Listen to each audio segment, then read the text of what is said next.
આલે બેટા ઓલા મનુ કાકા ત્યાંથી 2 દૂધ ને 1 છાશ લેતો આઈ ને હું કીધું 10 મિનિટ પછી હા આ સાંભળવા હાટું જ અમે તમને મોટા કર્યા કા આખો દી ઘરના ઢેડવાના ને સાંભળવા હું મળે 10 મિનિટ પછી એટલે જ મેં તમને મોટા કર્યા કા તું નાનો હતો ને ત્યારે બોલી નતો હકતો તોય હું બધું સમજી જતી હતી. શું કરવા કે મોટા થાય ત્યારે એ મને સમજશે પણ ના ભાઈ તો બીઝી થઈ ગયા. એક રાતમાં 10 વખત મેં લંગોટ બદલેલા છે તારા. શું કરવા કે મોટો થાય ને તો એ મારો સમય બદલાવશે પણ નહીં શેઠ ભાઈ સમય ક્યાં છે મારી માટે હવે તો ના હવે રેવા દે. હું તો ઘરની કામવાળી છું હું જ લઈ આવું છું. કા મોટા શેઠ તું 4 વર્ષ નહોતો બીમાર પડી ગયો તો એવો જાડો હતો કે ઉચકાતો નહોતો. મેં તાર બાપે તને તેડીને 4થે માળે ચડાવ્યો હતો ત્યારે ક્યાં લીપ હતી. શું કરવા આવું સાંભળવા એ તને ઉધરસ આવતી ને તો માનતા માની લેતા. શું કરવા કે તું હાજો થઈ જા. આ બધું સાંભળવા નહીં. અમારે તો આખી જિંદગી સાંભળવામાં જ કાઢવાની ને. પેલા મા બાપ નું સાંભળ્યું પછી પતિદેવ નું સાંભળ્યું હવે તમે સંભળાવો 10 મિનિટ પછી. અમારે હું આખી જિંદગી સાંભળવામાં જ કાઢવાની ને. કરતા છે પાણકો પાડ્યો હોત ને તો સારું હતું. શ્રીફળ વધારવા કામ આવત આવું બધું સંભળાવત તો નહીં. અને પાણીપુરી કેટલી ભાવતી હતી તારી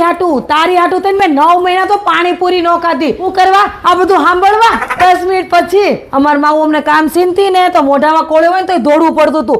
એમ નતું કહેતું કે 10 મિનિટ પછી નકર આવતા ધોકા. બધી કરમની કઠણાઈ છે બાપા. કીધું જાશો જા ફટાફટ ધોરા મણ જા જો પૈસા પડ્યા જા. બટા તીખારી ખાન મન થયું છે જાને દહીં નો વાટકો મોટો લઈ આવીને. હું કીધું 10 મિનિટ પછી હા કામ એ સાંભળવા આટલું તમને મોટા કર્યા કા.